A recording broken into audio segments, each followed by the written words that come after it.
Okay guys, usapang YouTube channel naman tayo ngayon. Since naabot ko na yung $100 threshold dito sa YouTube channel ko, i-share ko sa inyo yung naging experience ko kung paano ko ito naabot at kung kailan ako nag-umpisa na gumawa ng YouTube channel at kung kailan ako na-monetize. So, pero bago yan, turuan ko muna kayo kung paano gumawa ng YouTube channel. So, step by step, tuturo ko sa inyo kung paano gumawa ng YouTube channel. Sundan nyo lang ang video na to hanggang sa dulo. So, let's go! Kung meron na tayong Google account o email account, pwede na tayong gumawa ng YouTube channel. So, click lang natin yung YouTube apps. So, dinadownload yan sa Play Store. So, click lang natin yan. And then, ayan, automatic, nakasign in na tayo dyan. Click natin sa baba yung U. Ayan. So, para makapag-create tayo ng YouTube channel natin, kailangan natin ng Google account na walang YouTube channel. Para makita natin yung ang Google account natin na walang YouTube channel, i-click lang natin itong sa parting kaliwa, yung switch account. Ayan, lalabas na yung mga Google account natin dyan na walang YouTube channel. Ayan, lumabas na yung ating mga Google account. Ditong isa, yung Jane Barrow, ito yung sa asawa ko. So, meron na siyang YouTube channel. No subscriber. Ibig sabihin, meron na siyang YouTube channel. So, ito ang i-click natin isa, itong Limbil Nabing na account ko. So, kagagawa ko lang siya. So, wala pa siyang YouTube channel. So, yan yung gagawin nating YouTube channel natin. Yan yung gagawa natin ng channel natin sa YouTube. So, yan ang lalabas dyan. So, i-click natin itong sa parting baba, itong U. So, same lang siya ng profile pic na nilagay ko sa aking YouTube channel na ginagamit. Click nyo lang itong create channel sa taas. Yan.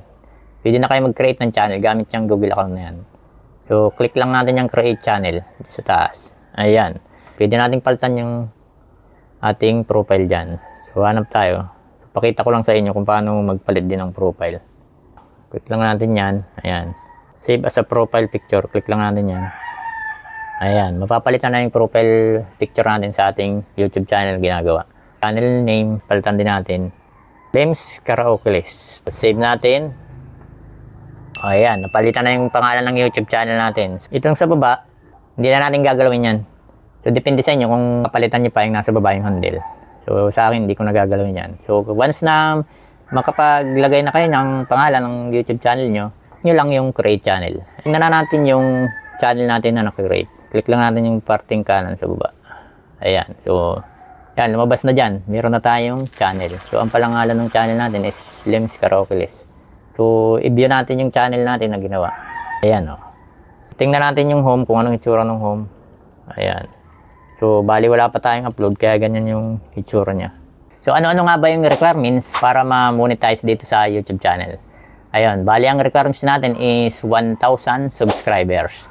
And then, sa watch hour, kailangan nating maka-gain ng 4,000 watch hour. And then, yung sa YouTube short, kailangan tayong magkaroon ng 10 million views. 1,000 subscriber, 4,000 watch hour.